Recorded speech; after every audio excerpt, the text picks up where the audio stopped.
Hammaga salom. Bugun biz qanday qilib struktura blokidan foydalanishni o'rganamiz. Birinchi bo'lib, bizga bir struktura kerak bo'ladi. Qaramaniki, struktura ichida sanoqli narsalar ham bor. Mana endi biz chatga yozamiz. Men qanday yozgan bo'lsam, siz ham shuni takrorlang.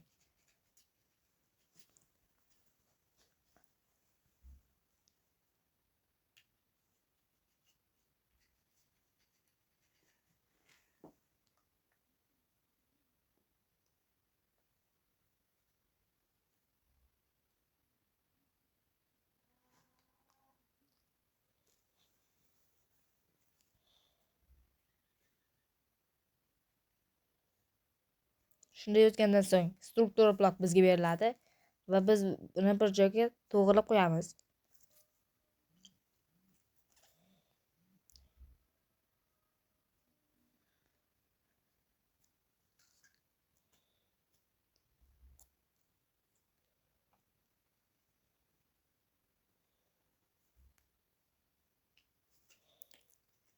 Va yaxshilab qo'ygandan so'ng sozlamalarni kiritamiz.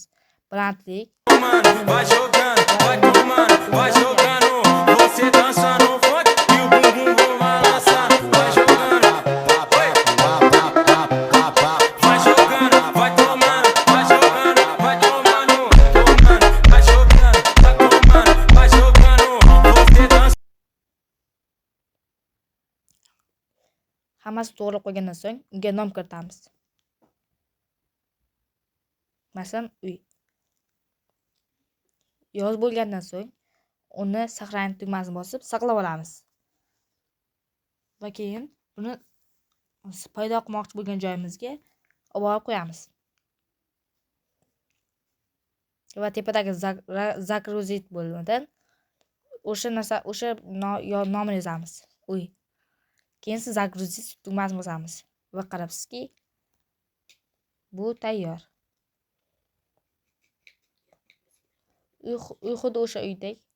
Mana ko'rib turibsizlar. Manaki ichidagi buyumlar ham turibdi. Agar videomiz yoqqan bo'lsa, sizdan like va obuna kutib qolamiz.